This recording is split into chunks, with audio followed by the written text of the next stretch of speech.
And we're back with another episode of Flushing It Out podcast, and we have our second guest today. Pretty cool guest. First guest was Clem from Barstool, great guy, and we got another Barstool guy here. We have Frank Fleming, um, one of the more popular Mets fans out there.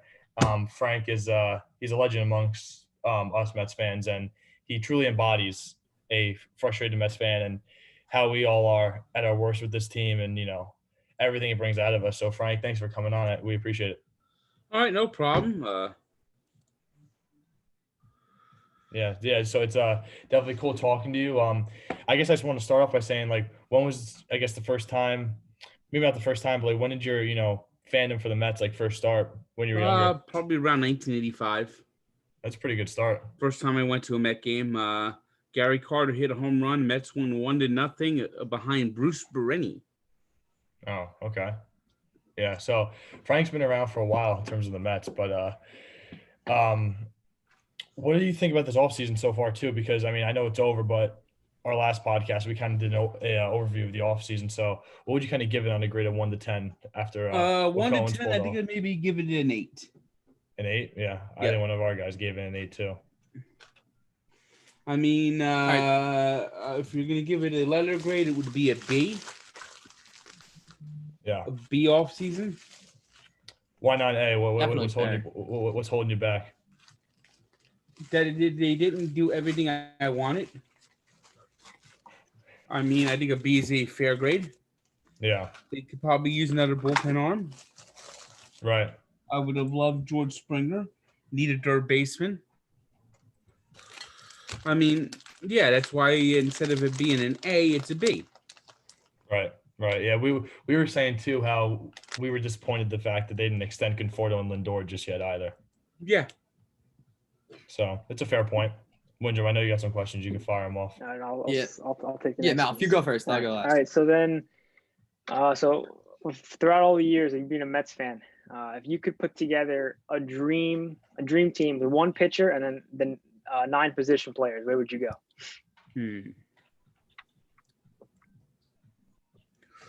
All right, I'd have that early Dwight Gooden ahead of DeGrom. Okay. Okay. Can't argue with that. Piazza behind home plate. First base, Keith Hernandez.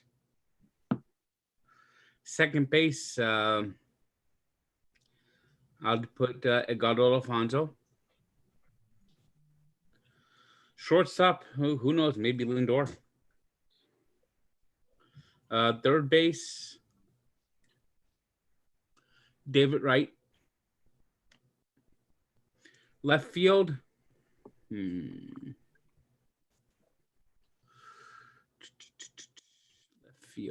field. Who would I put in left field?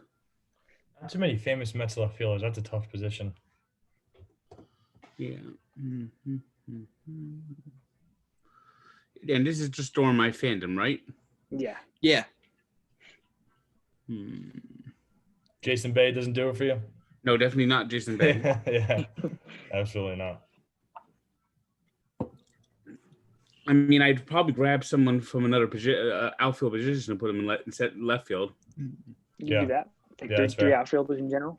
Yeah, I could do that. And that's what I'm going to do. I'm going to put Mookie Wilson in left. Center field, Carlos Beltran. Right field, Darryl Strawberry. Yep. Pretty solid team right there.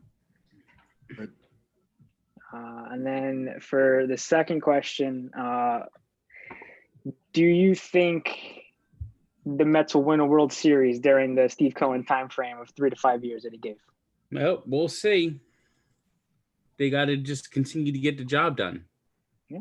And they got to re-sign Lindor. They got to re-sign Conforto. And instead of just coming up close to signing somebody, they got to actually do it. Yeah, agreed. Get that done, and then we can see one. So, Frank, looking back on your rise to, stardom to where you are today, you're basically found to an interview on NJ Transit just being awful and missing opening day. And as a huge opening day guy myself, do you agree or disagree that we're the greatest opening day team of all time? Yeah, I guess so. I mean, the best opening day Met team I saw in my years going on opening day could have been at 2016. How long have you been going for? Of course, last year didn't happen, but I've only missed one since 1998 besides last year. Wow. What year was that? So 2004. Okay. So possibly my favorite moment of you before Barstool, other than that interview, was when you did the interview with Fox Baseball and Kevin Burkhardt, Frank Thomas, and A-Rod. So 2 questions based on that. Number 1, Steve Gelbs or Burkhardt? Which is your guy? Burkhardt. Yeah, agreed, 100%. Yeah.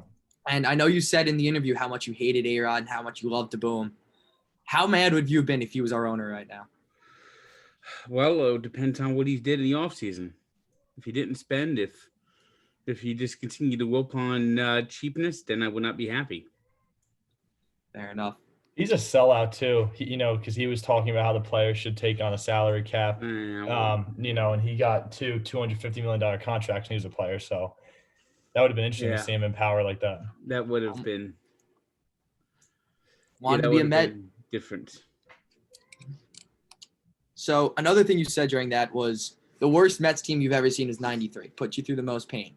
Yes. I know you've also had one time when you broke your tooth during an Edwin Diaz rant. I know you get mad at a lot of stuff like that.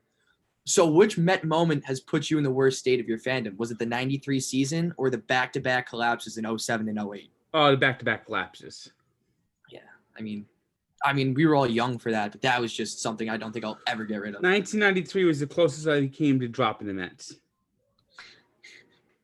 I mean, understandably, from the bleach to all that Vince Coleman firecracker incident. Those are great. It's definitely one of the lowest points for the franchise. Yeah, it was 100%. just, I'm going to show you the Bronx. Yeah. Last one for me, but as maybe the biggest Mets pessimist I've ever seen on Twitter. I saw you predict them go 40 and 120, stuff like that. What do you think going into this season? What are you thinking record-wise, finishing up? If they reach their full potential, they could win 91 games. I think, Nico, is that you or Malfa who said that exact number yesterday? And 91 and 71. Yeah, I said 92. We're all kind of in the same ballpark there. I think that's a fair, a reasonable score. Do you think we can overtake the Braves? I don't know. That's going to be a tough one. Nothing ever goes wrong for the Braves. Everything always goes right. Everything always comes up fucking roses for that team. Yeah, absolutely. Wait, so Tank, going into 2021, what's your trust level in the Edwin Diaz? Are we still allowed to call him Edwin, or is he still Ed Luz? I still don't really trust him. Yeah, I'm not sure if I'm there just yet. He was decent last year, but let's see what happens this year when there are more bigger games. Yeah, I agree. Do you think it should be Lugo back there, or do you think it should be Edwin? When Lugo's healthy, of course. Who's ever the hot hand? Fair enough. Yeah, absolutely. So Frank, we'll wrap it up soon. So 2 things to close out. We normally do like a trivia question. We're going to try and start that up now at the end of our podcast. So our question today, and I actually don't even know the answer to this question because Malfa actually found this one, and it is who is the only Met to win a game in the 2000 World Series in terms of pitchers? I'm not even sure who this is. I believe it was Game 3 that they won. That was the only game that they won. But yeah, I'm not sure. Was it Rick Reed? Malfa? It was not. My guess is John Franco. It was John Franco. Oh, let's go, Wendy. I think Rick Reed might have started that game. I believe he did, and then I think Franco might have blown the save or went to extras or something like that, and we got the win. Yeah, I think the Mets maybe won that game like in the 7th or 8th inning. Mm-hmm. It was something like that. I remember watching that game in highlights, and Franco came in and finished was in when they got the lead, and then I remember Benitez closed. Yeah, so then one last thing. You kind of already highlighted a little bit of this, but we always ask our guests, what was your most painful moment as a Mets fan, and I guess your best or highest moment as a Mets fan. But you were saying that the '93 season was the closest you were to dropping the team. Yep. Well, I was a fan in '86, so I guess that would have to be the highest. Yeah, that's fair.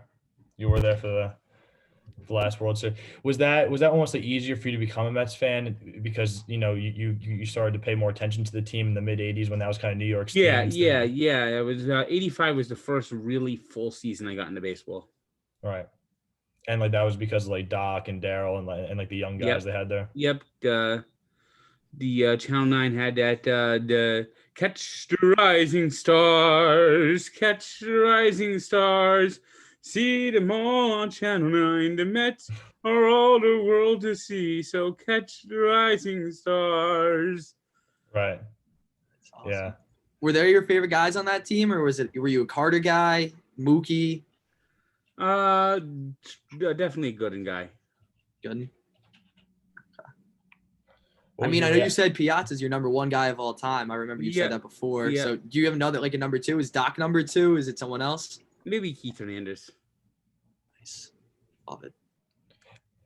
One other thought that actually just came to me. Do you think that Lindor, this Lindor trade and possibly extension could be like a Piazza-esque move that could like transform this team? Because Piazza definitely changed It has the the whole potential structure. to be in that. It has the potential to be in that. Yes. Yeah. Yeah, because I feel like Lindor and Piazza are almost at the same points in their careers, and they could even be on like a Hall of Fame trajectory. Obviously Piazza was, and Lindor could be. Yes. Awesome. So it's really cool talking with you, Frank. Wishing you the best. Hoping that the 2021 Mets can turn it around a little bit for us, make our lives all just a little bit easier. Yeah, that'd be nice. Yeah. So we're also hoping that we can get back in the ballpark this year, and everyone can get back to watch some baseball. So thanks for stopping by. We appreciate it. That would be the absolute ideal. Yep. All right, guys. I'll see you guys around. Thanks, Thank Frank. you very much. You appreciate it.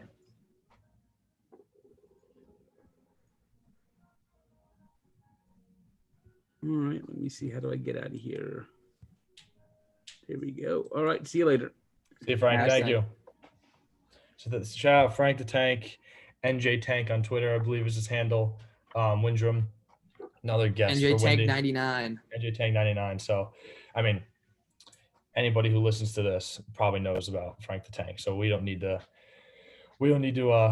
put his name out there too much. Introduction for him. Yeah, exactly. So good job, Wendy.